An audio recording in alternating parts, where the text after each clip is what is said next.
Turbo and 2K show. What is up, 2K crew? We are back again this week, and as you can kind of see, I'm rolling solo tonight, but that's all right. We can still get into it. We can still get bout it.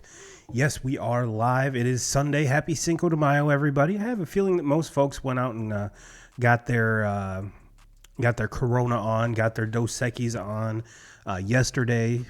Maybe you don't have to work tomorrow, and if not, happy Cinco de Mayo. Let's get it on. Yes, it is that time of the week again, folks, and I am really stoked about this one.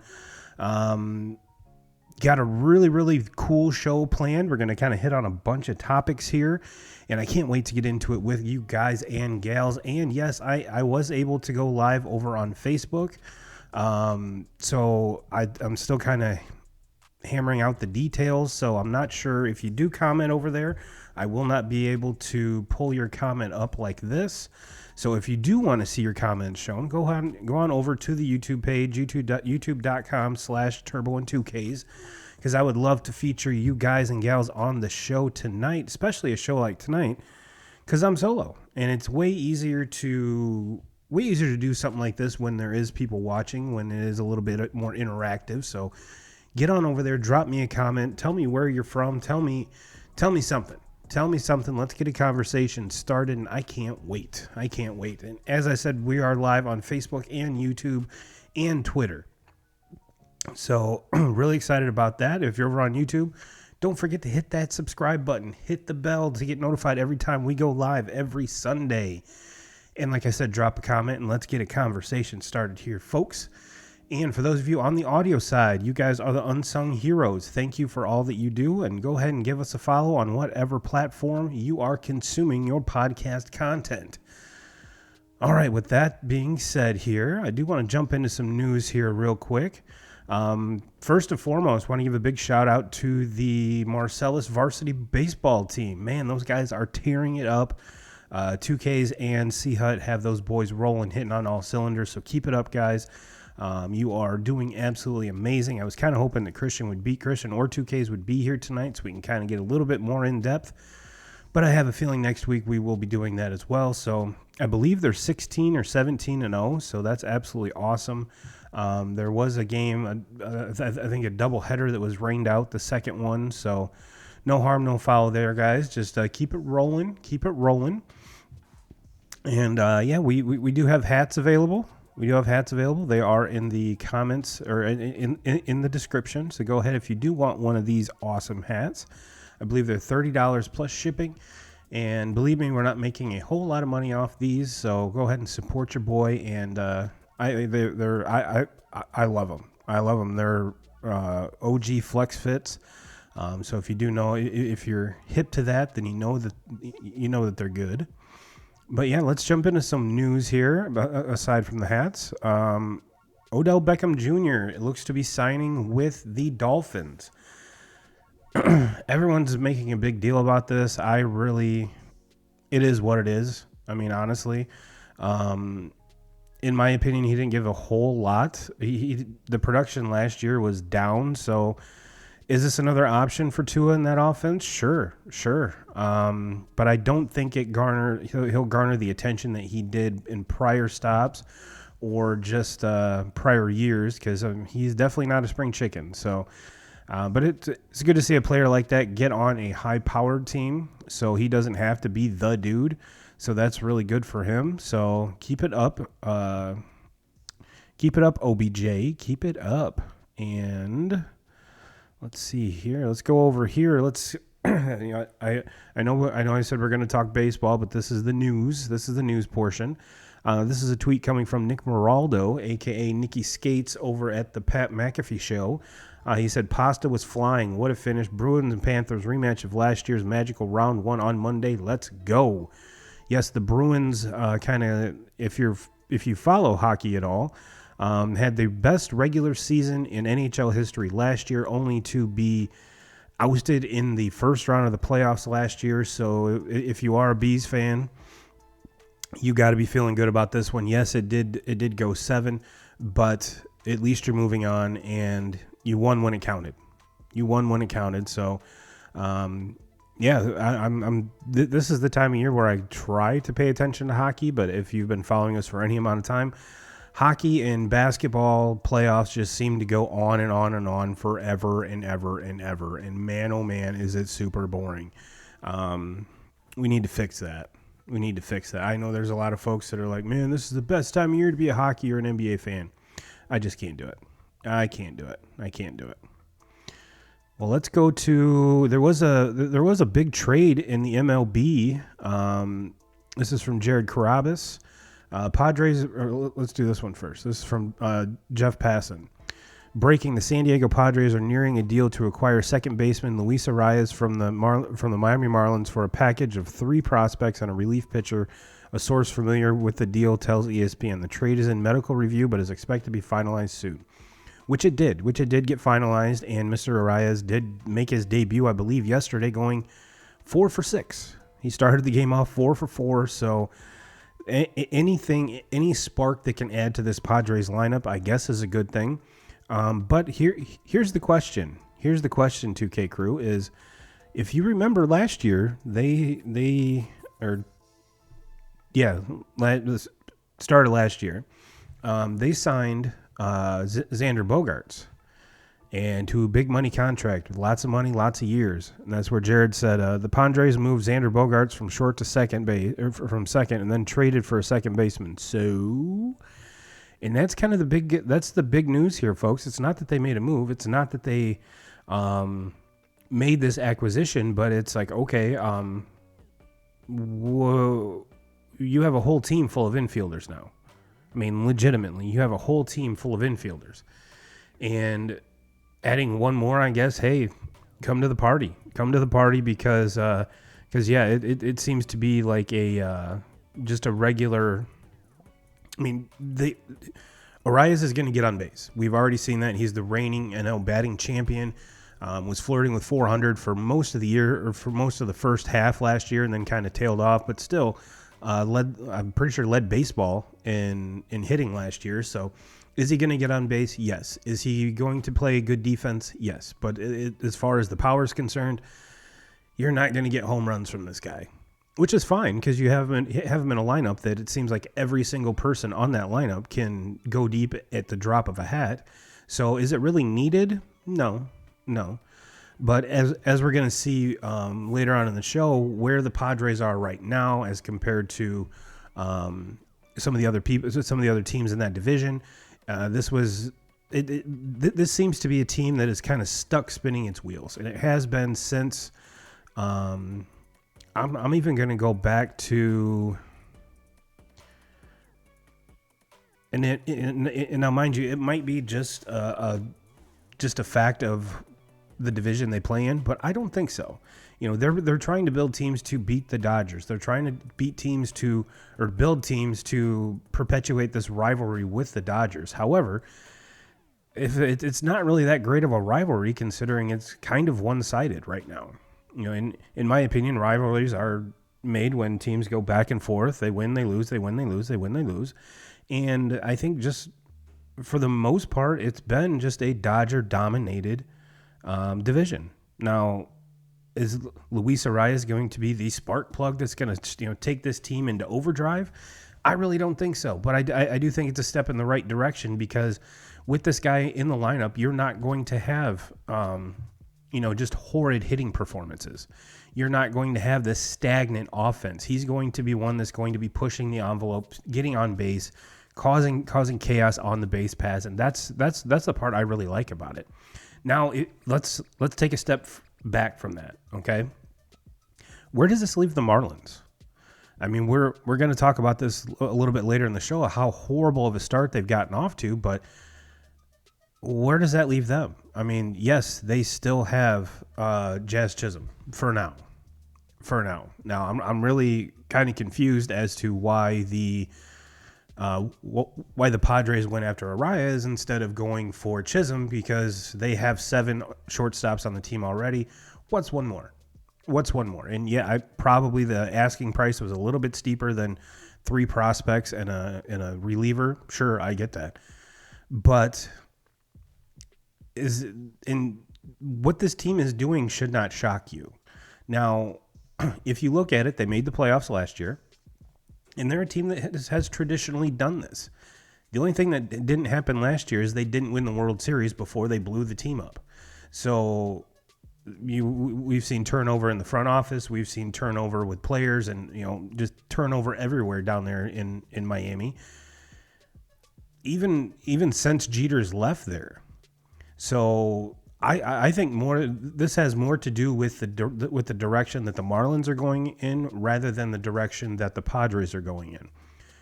And I think it's just a matter of time before Jazz is on another team, and whichever team gets him is going to have a potential superstar in their hands. I mean, he, when healthy, is a very, very good player, a very flashy player, a very young player that you could build stuff around.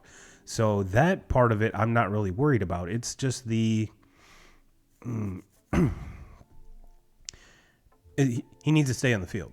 I mean, that's bottom line. He needs to stay on the field. So that's the part that really, really concerns me with him. But nonetheless, it's a sad state of affairs if you are indeed a Marlins fan, which I especially living up here in Michigan, I don't know any. So, big shout out to you guys, I guess. But, like I said, I think it has more to do with the direction the Marlins are going in as compared to where the Padres are going in. Now let's bring it back home to let's do this one first. I thought this one was rather funny. This is from Travis Sawchik over on Twitter. He says the A's are 2.5 games out of first place with the game's best closer and an owner trying to run them out of town. We've seen this movie before. I thoroughly enjoy this tweet, which is why I wanted to share it with you. And we will get into the A's and how they are doing comparatively to the teams in their division, and even compared to last year. So A's are bringing it back. The A's are swinging it, and the A's are pitching it. So they are definitely not the pushover they were last year. But let's, like I kind of alluded to, let's bring it back and keep it here in Michigan. This is from Calico Joe over on Twitter at Calico Joe MLB. It says actress Sydney Sweeney revealed in a recent interview that her favorite MLB player is Riley Green. Quote, he has an aura to him and the way he plays, the Hollywood star said. It's hard to imagine anyone better than him. I mean, do you know he's second in WAR amongst position players? And, I mean, pretty handsome dude. Let's just be honest.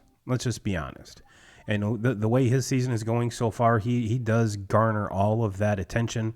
So maybe we have a potential new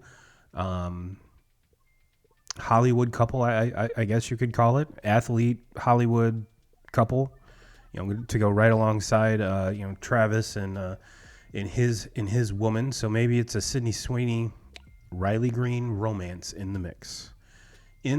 But let's talk about some stats here. I mean, for real. Again, this is from Calico Joe. Pitchers in MLB history to allow 30 hits and 8 walks or less while striking out 75 plus during any 10-game span. Chris Sale, Corbin Burns, Jacob deGrom, Tariq Skubal. Now, I have a feeling at the beginning of the season, if I would have told you that Skubal's going to be on that list, you would think I'm crazy. And this guy is proving start after start that he is, even before the season, I sprinkled a little money on him to win the Cy Young, and he is proving that he is rightfully he needs a seat at that table in that discussion. If not, be the front runner right now. And we're going to get into a lot of the MLB leaders and wins and stuff like that here in a little bit. But the way he is pitching, the way that whole team is playing, I am really enjoying watching them. The only thing I'm really kind of worried about with them is the production of Torkelson. I mean, it seems like this kid rides probably the biggest roller coaster when it comes to getting in and out of the box that I've ever seen. He hit 30 home runs last year, which was awesome. And I think a lot of folks, me in particular, or me as well, that expected him. I'm not saying he's going to hit 40 or 50, but be that 270, the 30 home runs, 100 RBI guy year in and year out. And I'm not sure what's going on. He has all the tools. I mean, he was the number one overall pick for a reason. So what's causing this slump? What's causing this just this whole he kind of looks lost at the plate, to be honest with you.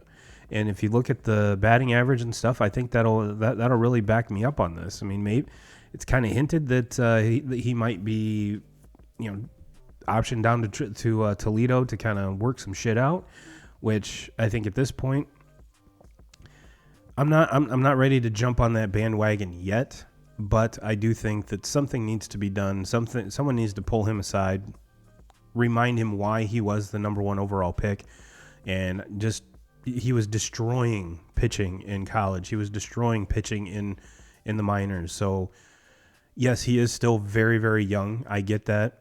This whole team is. So are there going to be some ebbs and flows? Is there going to be a lot of roller coaster riding? Yes. But I have a feeling that this Tigers team isn't as bad as what a lot of folks were seeming to think going into the season. So hopefully he can get that turnaround, because like I said, this team is fun to watch. I really thoroughly enjoy watching them. So yeah, I really, really, really hope he can get on track. All right, let's jump into some MLB questions. And it's not so much questions as, because like I said, I was supposed to have some cohorts here tonight, and both of them ended up being sick. So we're going to dive into this anyway, but let's take a look at the standings real quick here. Start off with the AL East. We've got the Baltimore Orioles sitting atop that division with a record of 23-11. The Yankees are 1 game back. Red Sox 4.5. Tampa 6.5. Toronto 7. Tampa 6.5. Toronto 7.5. Yankees have a 55 run differential. The Orioles have a 55 plus 55 run differential. Yankees have a plus 42. And the Red Sox of all teams have a plus 41. And this right here is not surprising to me. There's really no questions here. I was asked a few times between shows when it comes to Jackson Holliday, was he rushed up? I mean, was it a good move? Did they have to send him down? And when it comes to the answer of did they have to send him down? Absolutely. He was struggling mightily. And for a player of his caliber, now, mind you, folks, he's 20 years old. So it's not like he's far along in this journey. He is 20 years old. Can't even buy a beer in Baltimore when he's with the team. So I think a player that young, you kind of have to be very careful, because this is the first time he's ever struggled ever at any level. So for him to struggle at the highest level shouldn't shock you. If it is not uncommon for young players like that to get sent back down. And I honestly think it was the right move to bring him up when they did, and they figured out what he needs to work on, plain and simple. Now, I have no doubt in my mind that this kid is going to be A-okay. You look at all the other prospects they brought up in the last 2 or 3 years. They've all kind of done their thing too. So I'm not at all worried about this. I mean, it is going to be just a matter of time before he is back with the big league squad. And it doesn't shock me at all that Baltimore's sitting atop this division. They do have just as many wins with the Yankees, but they have 2 fewer losses. So this team is right where it really needs to be. And I think you're going to see the Yankees and Orioles kind of battle it out for that top spot throughout the season. So that one's pretty much going chalk in my opinion.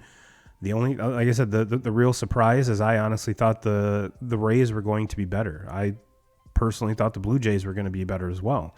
Now, mind you, the Blue Jays are 3 games under 500. They've had a lot of injuries, so will they get back on track? Yeah, I really do think so. The surprising factor with the whole Red Sox story is the pitching.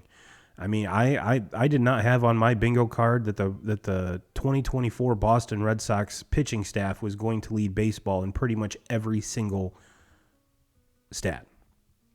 Now, it's kind of been the offense that's been slacking and that has not been as productive as the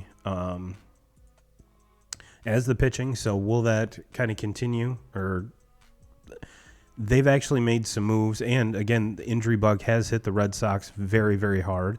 So I think once they get some of those players back, will they make a run at the Orioles and the Yankees? No, I honestly don't. But this team is better than I think any Red Sox fan thought, even coming into the season. Their new pitching coach has made a world of difference in that whole staff. So let's see if we and again, it's going to come down to, is this team going to stay healthy? Let's move on to the Central. The Central, folks, I hate to say it. This American League Central, I think, these teams are better than a lot of folks really thought, myself included. And if 2K's in C-Hut were here, they'd be saying the same thing. The Guardians are sitting atop this division 22-12.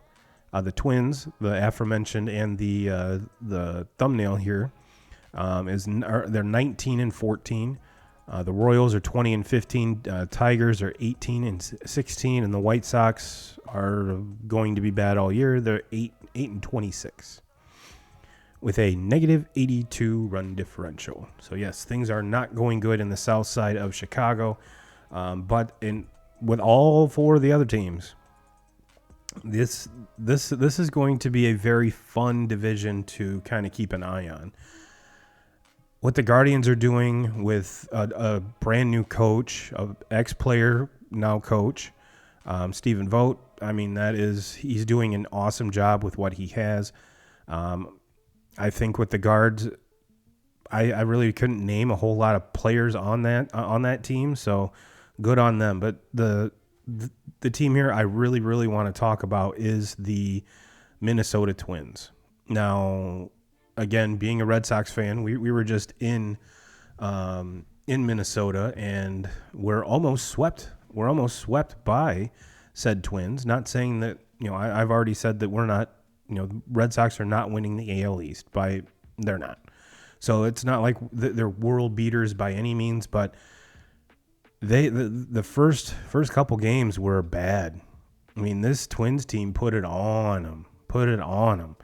Now, what kind of concerns me with this Twins team is they're 2.5 games back after winning. Aside from today, they lost their first game in 13. They had a 12-game winning streak going into today, and the Red Sox came away with a win this afternoon. But before this 12-game winning streak, let's see, 7-13. They were 7-13. Made a run. Love every minute of it. And hopefully this is a sign of where they're going to be at. But it took a 12-game winning streak for them to be 2.5 games back of the Guards. Likewise, the Royals are also 2.5 back. Their last 10, they're 5-5. Tigers are going through it a little bit. They've lost 3 straight and lost 6 of their last 10. So this, like I said, this division is going to be fun. And I think with the Twins, and it's kind of a very similar situation that we're going to see when we talk about the A's, is that this team isn't supposed to win. This team was not supposed to win. And it's always fun to see teams like that where every analyst is like, nope, this team sucks. This team really, really sucks. And for them to come out and play and be 5 over 500 right now, I think is pretty awesome. And just for food for thought, Tigers fans, you're 18-16 at 2 games over 500. I can't remember the last time the Tigers were, especially to start a season like this, at 18-16. So, yes, they are 4 games back. I do think this division is any one of those 4 teams. White Sox are definitely excluded from this conversation, but those 4 teams, the Guards, Twins, Royals, and Tigers, I think there's a very good possibility that any one of those can win the division. And with records like that, we might be talking about a wild card spot here, folks. We might be talking about a potential wild card coming out of the Central. So yes, I'm very definitely keeping an eye on that division. I can't wait. I cannot wait. Let's jump into the AL West. We got the Mariners sitting atop there with the Rangers a half games back. Like the aforementioned Oakland A's are 17 and 18, 2.5 games back, which is awesome. And then the Astros and Angels sit 12 and 22, both 7 games back. Mariners are 19 and 15. Rangers are 19 and 16. So essentially neck and neck right there, half game back. This came down to the wire last year as well. However, the Astros were the ones sitting atop. Now, the Astros are really concerning. The Astros are extremely concerning. Are they going to make another run at the playoffs? Are they going to? Is their streak of 7 consecutive ALCS streak in jeopardy? Absolutely. Now, I completely understand the injury thing. I get it. I absolutely get it. Your whole pitching staff, your starting staff, is on the IL. Now, we have seen Verlander come back. He's pitched okay. You know, he's done Justin Verlander stuff. But when it comes down to when these guys are healthy, how far out are you going to be? How far out is too far? And like I said, there's 7 games back. 7 games. 12 and 22. At the beginning of the season, I have a very good feeling there's not a single person that watches baseball would say on Cinco de Mayo, the Astros would have an identical record to the Angels. And speaking of Angels, you know, shout out Mike Trout, you know, T's and P's. Hopefully that injury is something that we can still see you again this season. That's what it sounds like. He did post a very nice photo on Twitter, kind of explaining he did have surgery. It's not expecting to be season ending, but man, it stinks when someone is that good for as long as he's done it. And yes, we did get a lot of hate when we were talking about is Mike Trout a first ballot Hall of Famer. Yes, I still believe that. If he retired today, March 5th, 2024, 5 years from now, he should go into the Hall of Fame. Just walk right in. I think what a lot of folks are kind of butthurt about is that he is not. He does not want to be the face of baseball. He does not want to be this publicized person. He does not want to be in every single commercial. Now, during his tear, he could have been in every single commercial, kind of Peyton Manning style, Eli Manning style, and now we're seeing Pat Mahomes do that, and Travis Kelce. So could Trout garner the same attention and the same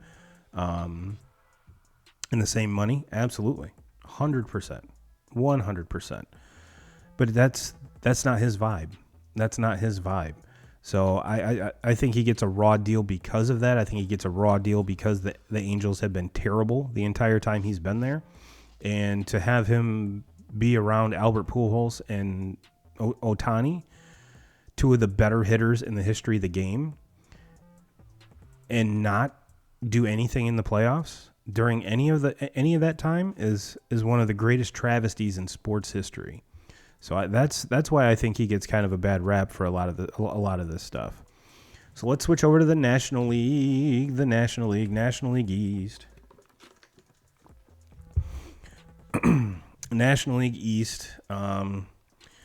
Phillies are on a tear right now. I'm watching the Phillies Giants. Phillies are up 5-1, top of the 5th. Bryce has hit a bomb as usual, and this team looks tough. 2K crew, this team looks tough. The Braves have lost 3 straight. They were I believe they were swept by the Dodgers. This Dodgers team is good. 2K crew. I mean, you didn't need me to tell you that, but yeah, this Dodgers team is finding it. I think they had the second best record in all of baseball. Let's see, 23 and 676. 676. Yes. Yes, they do have the second best record in baseball. The Phillies and the Orioles both are sitting at 22 and 11.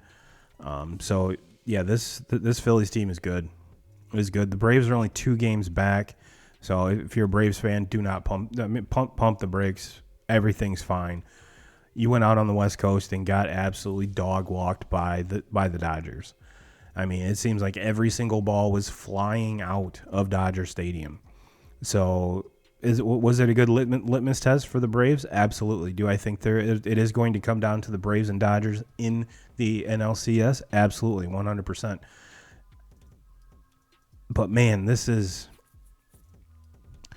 the Phillies and Braves are going to be fighting all season for that top spot in the NL East, and I wholeheartedly believe that both those teams will make the playoffs. Obviously, one of them is going to have to be a wild card, but yes, that is going to be 100% fact. The Nats are 17 and 17, sitting at 500.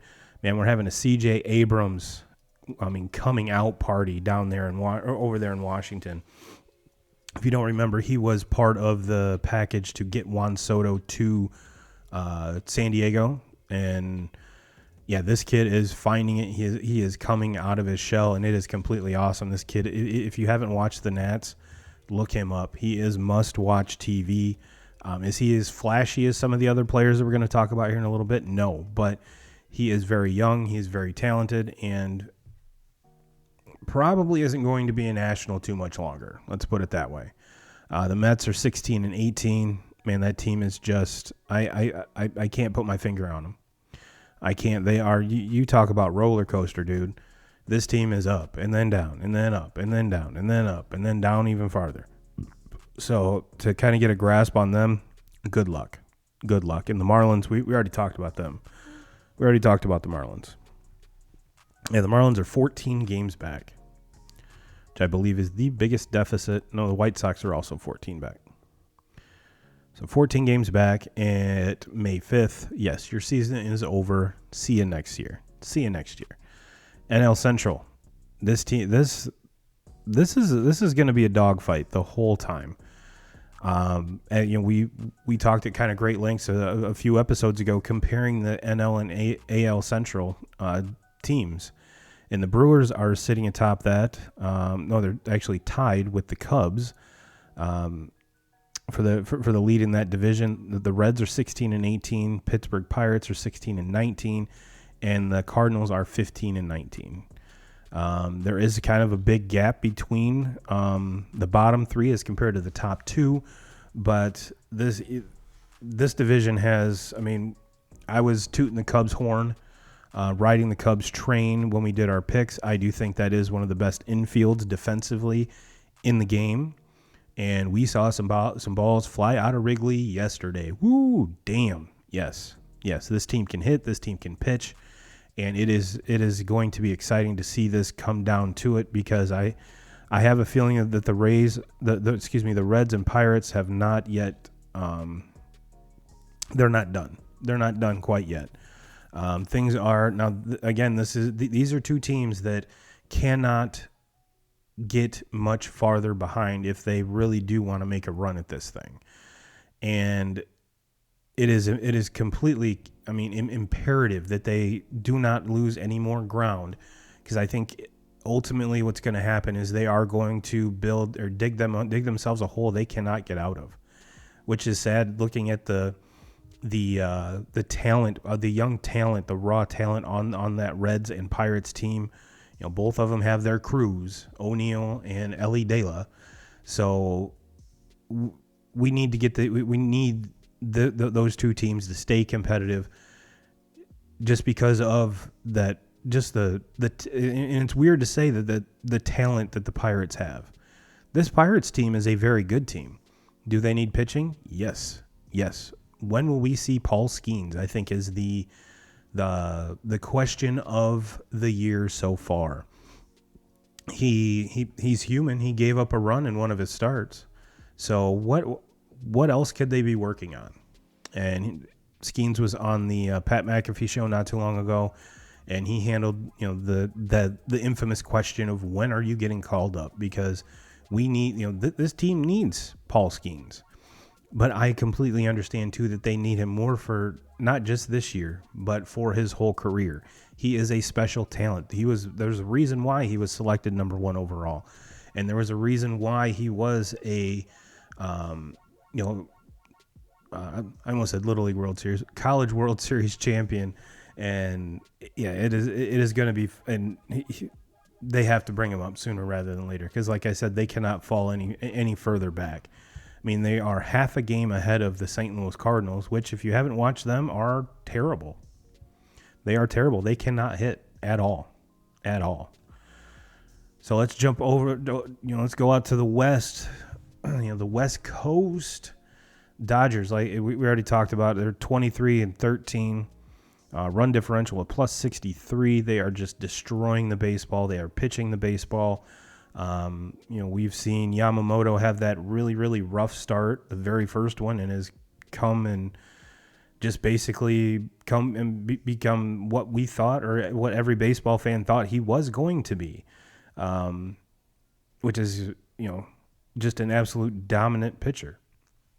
And talking about him, I watched one of his starts the other day, and man, it looks like he's just effortlessly playing catch with the catcher, and it's 97.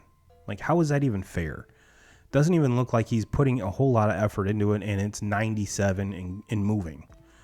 It's just not fair. It really is not fair. And if you are a Dodgers fan, and I know there are some in the 2K crew, you've got a good one. You've got a good one. We talked about the Padres, and now mind you, 2K crew, the Dodgers are the only team over 500 in this division. Padres are 18-19, 5.5 back. Giants are 15-19. D-backs 15-20. Rockies are terrible, 8-26. Ironically enough, the Diamondbacks are 15-20 and have a +7 run differential. The Giants are 15-19 and have a -35 run differential.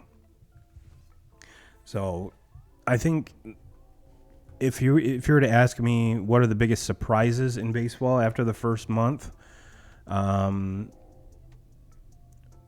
the first one we already talked about. I figured the Blue Jays and Rays would be better. Both central divisions are a lot closer, and they are playing better baseball overall than I thought anyone really thought. So that's a big surprise. I would have never thought the Astros would be 12-22 after a month. But yeah, I think the West, the NL West is panning out as most folks thought, kind of per schedule. So, well, let's look at some of the league leaders here. Some of the league leaders.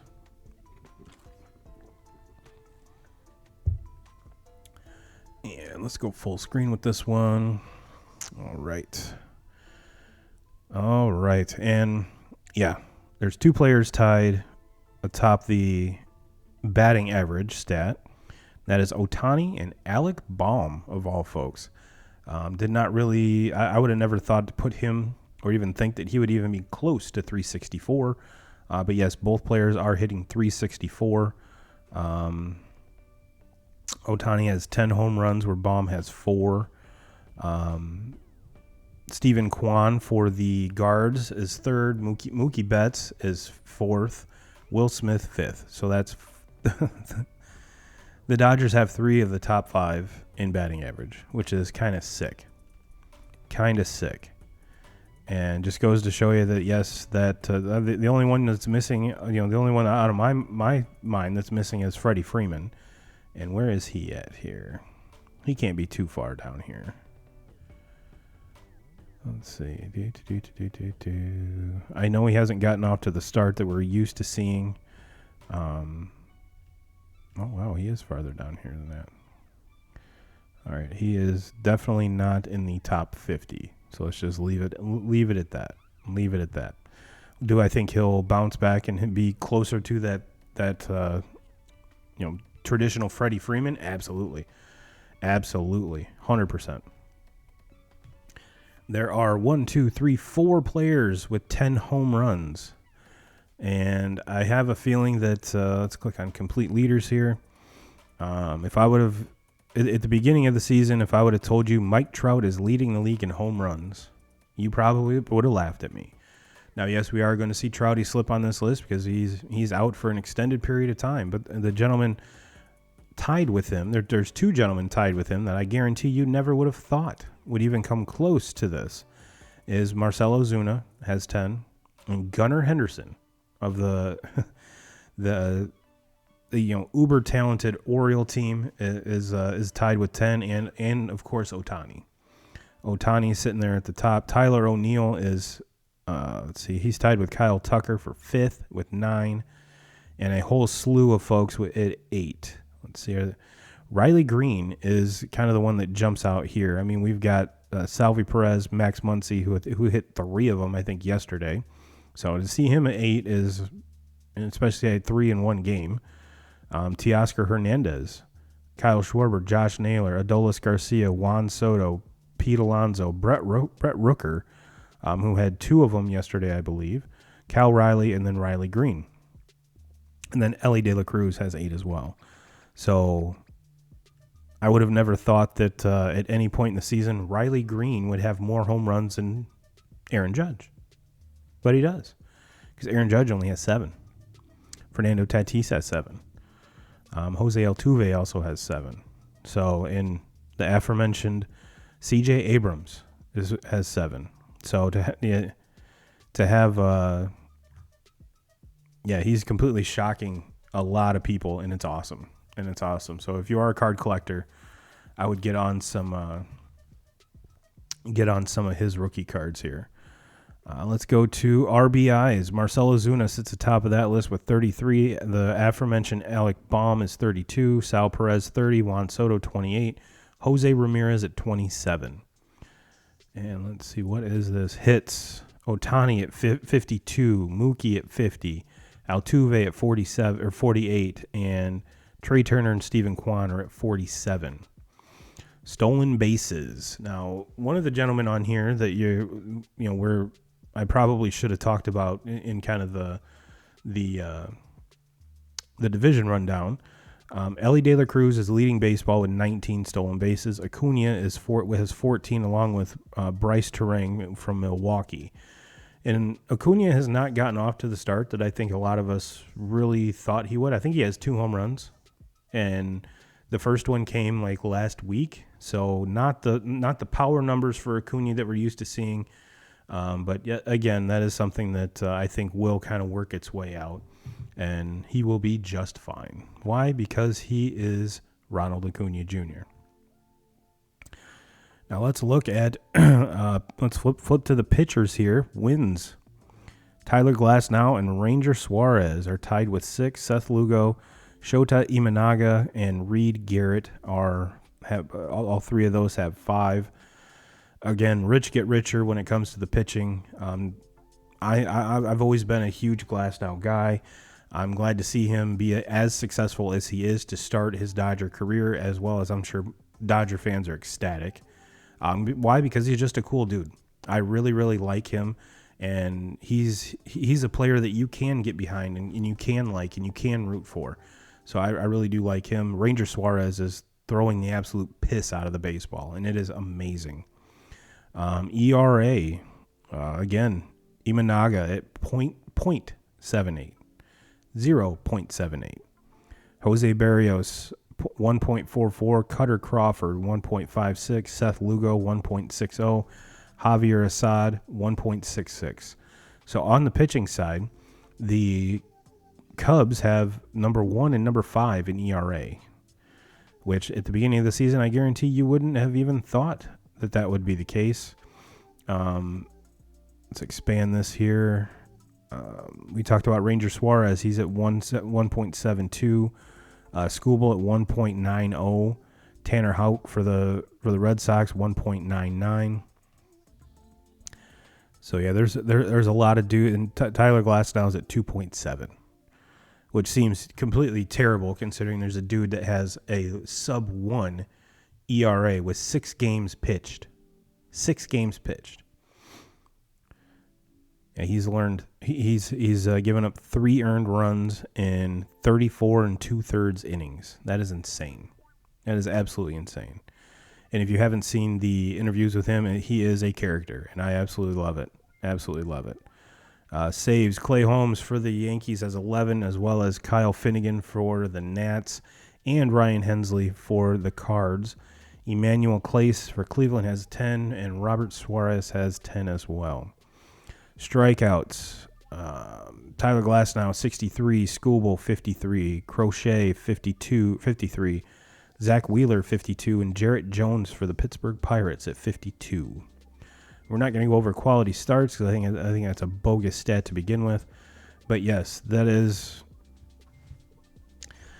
I think the thing that jumps out the most off this page, 2K Crew, is we talked about the Dodgers being amazing, and they are, and they deserve every single accolade that they're getting, and we see in every single one of these leaderboards, we're seeing them littered throughout the top 10.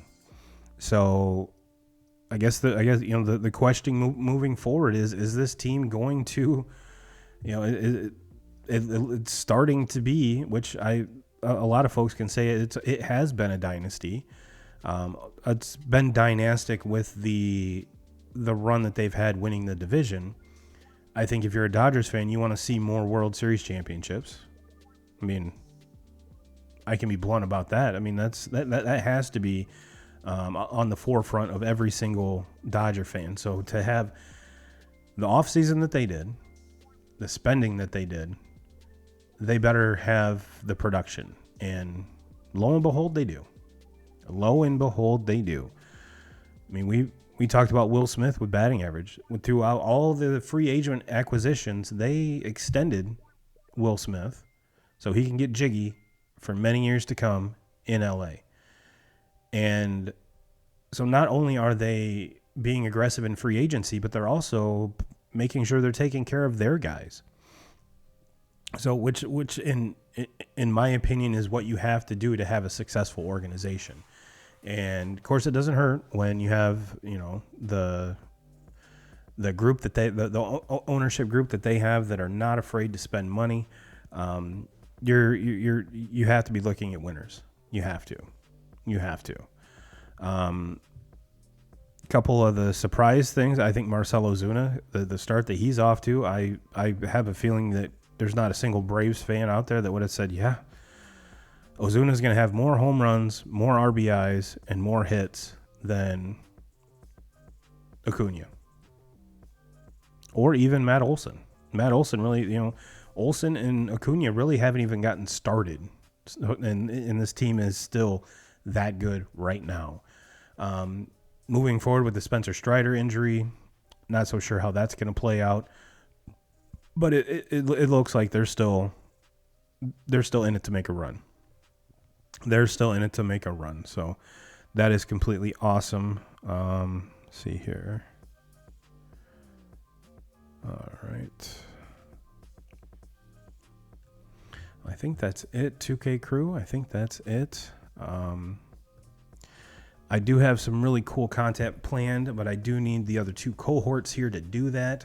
I want to do age 25 and under draft, MLB draft with the like I said, the other 2 cohorts that we bring on here.